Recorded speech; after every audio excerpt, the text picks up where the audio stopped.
Okay, go ahead and launch episode 1 again like before. In this section we're going to go back to using keyframes, except this time we're going to be following a moving target and moving along with it. So we'll be setting up a chase cam. Alright, like before, go and type play demo space demo 1 to run the map.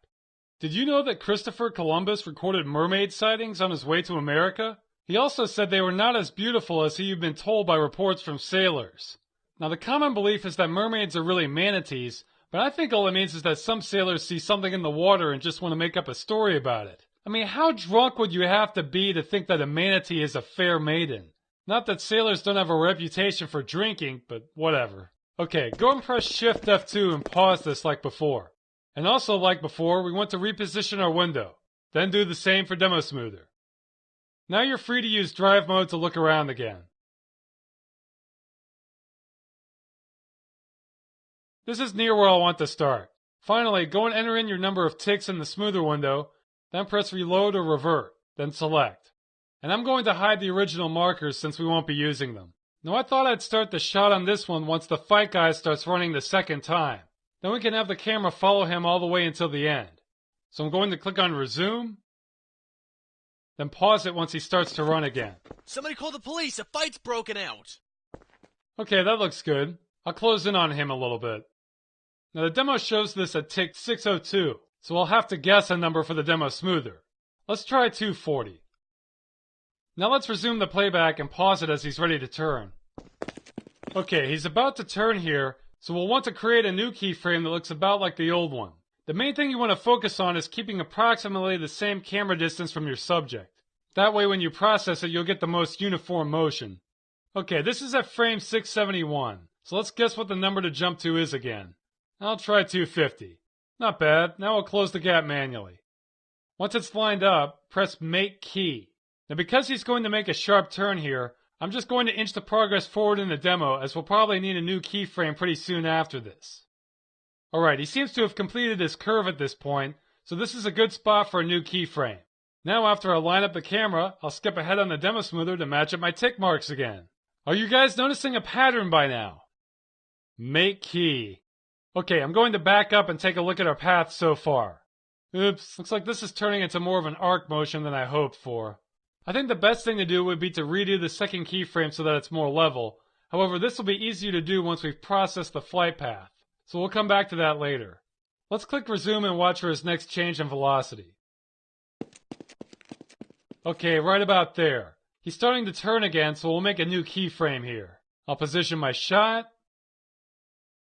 Now we'll need to guess the tick mark again. I'll try 280. Nope.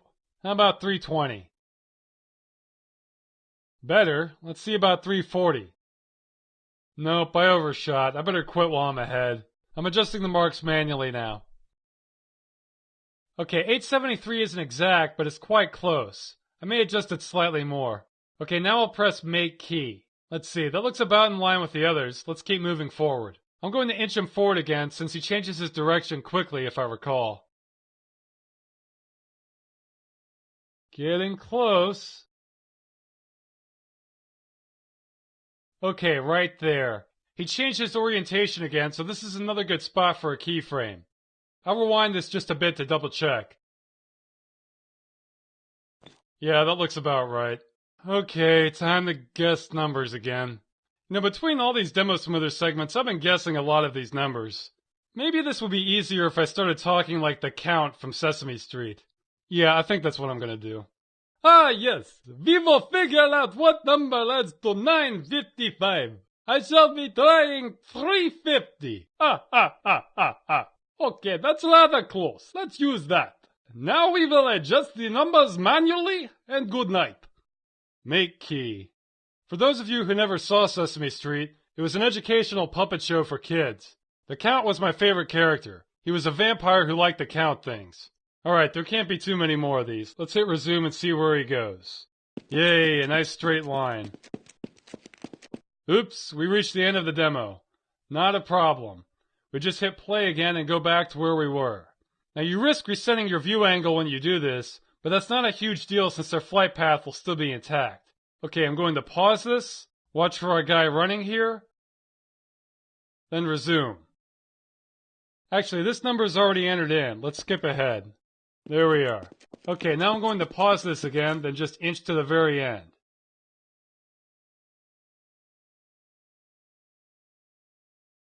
Okay, tick 1180, end of the line. I'm going to rewind this just in case it acts strange if I use the very last tick like this.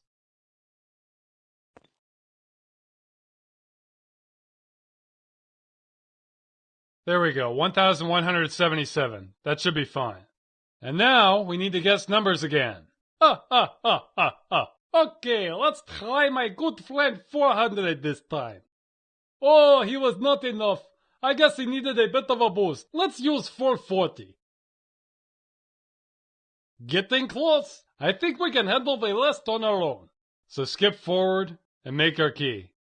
Okay, now we have our flight path. So what's next? We process it. I'll do spline angles first. And because this is episode 1, we need to back off twice, then do spline origins. Now before I adjust that second keyframe, I want to see how bad it really looks in the preview. So let's turn off drive mode, then go to show processed. And this will take a second because we're waiting for him to exit the store and start running. Smoke him if you got him, I guess. Well, I guess that still looks a little high, so we'll go ahead and readjust that second keyframe. Go ahead and pause this. Go back into drive mode. Now we want to use the plus key button to skip to the right tick mark. Once that's done, I'm going to situate myself underneath the keyframe and try to get a better position. Okay, that looks good. Now I'll skip to that point in the demo so I can see what I'm looking at. 671, go to. Okay, I should change this a bit. Let's try it around here. Delete key, then make key. That looks more level to me. Now let's reprocess this. Spline angles, back off, spline origins. Now show processed. Oh, oops, turn drive mode off. I'll try and skip ahead a bit here. There we go. Okay, well we won't know until we see the final demo, but that looks pretty good to me. So let's take a gamble here and save this. Now again, this is going to save as demo1_smooth, but I'll rename this later to demo4 if you look for it in the tutorial files. Alright, let's bring up the console and watch this. Play demo space demo1_smooth. And we can close our demo window here. Actually, we could skip ahead, but I'm sick of guessing numbers, if you can believe that. Somebody call the police! A fight's broken out! Seems to be keeping a pretty good eye on him. Whoa, getting a little close, but he's okay. The scary predator cam didn't get him. Alright, this concludes Demo Smoother. Despite the annoyances that come with it, I'm sure by now you can see its potential for creating cool camera shots. Now we'll cover some odds and ends on demo usage.